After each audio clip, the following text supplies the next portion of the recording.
Dengan paksa si ayah pun membawa anaknya untuk naik di atas lantai 2. Sesudah di lantai 2, dia memasukkan anaknya di dalam kamar. Si ibu yang tahu anaknya akan dihajar terus menggedor-gedor pintu, sementara si suaminya marah sambil membuka ikat pinggang. Sementara si anak menuju pojok kamar mandi. Setelah itu dia ketakutan melihat ayahnya membuka ikat pinggang. Tali pinggang si ayah pun dikaitkan ke tangan si ayah, itu pertanda dia siap menghajar anaknya.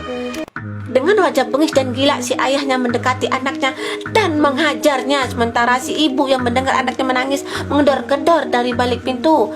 Sementara si suami terus menghajar anaknya. Dari balik pintu, si istri pun menggedor pintu. Sesudah terbuka, dia menghajar suaminya. Sesudah itu dia menutup pintu kamar mandi. Tak puas menghajar anaknya, laki-laki ini pun pergi meninggalkan kamar mandi. Keesokan harinya, sesudah anak itu bersekolah, gurunya masuk di dalam kamar mandi beserta anak yang dihajar tadi. Sementara anak yang dihajar tadi terduduk lemas di toilet. Wanita ini melihat anak itu merasa aneh. Dia ingin menolong anak itu yang merasa gelisah dan kesakitan. Si anak yang baru dihajar ini tidak bisa bangun. Lalu wanita ini ingin menolong anak itu dengan membangunkan anak ini. Sesudah membangunkan anak ini, dia mau memakaikan celana. Anak itu betapa terkejutnya melihat badan anaknya penuh luka-luka.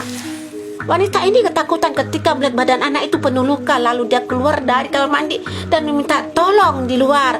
Sesudah wanita ini minta tolong, orang-orang yang mendengar berlari menuju ke tempat wanita tadi. Sesudah itu mereka memeriksa anak ini. Betapa terkejutnya mereka melihat badan anak itu penuh luka-luka semua. Sontak mereka keluar semua ingin mencari orang tua dari anak tadi. Sesudah mendapatkan orang tua anak tadi, rupanya bapaknya ingin berlari dan dikejar oleh mereka dan dihajar di situ hingga babak belur. Sesudah dihajar, dia digolengkan lagi di jalan. Sesudah itu dihajar lagi beramai-ramai. Biar dia rasain bagaimana rasa sakitnya kalau dihajar oleh orang. Sesudah itu istrinya ingin menolong suami, tapi dihajar juga oleh wanita itu. Sementara anak kecil ini diangkat dan diboyong ke tempat tidur. Laki-laki ini dihajar sampai berdarah-darah mulutnya. Sudah itu digantungkan di sebuah pohon. Tak cukup begitu saja, dia dihajar dan dipijak-pijak oleh orang-orang. Si ibunya meminta maaf. Si anak meminta tolong untuk tidak dihajar ayahnya. Anak baik sekali, tidak mau melihat ayahnya dihajar oleh orang-orang. Sesudah puas menghajar ayahnya, mereka pun meninggalkan laki-laki itu. Sesudah itu tidak cukup lagi, dia dihajar lagi. Setelah itu sampai jumpa di channel Cancer.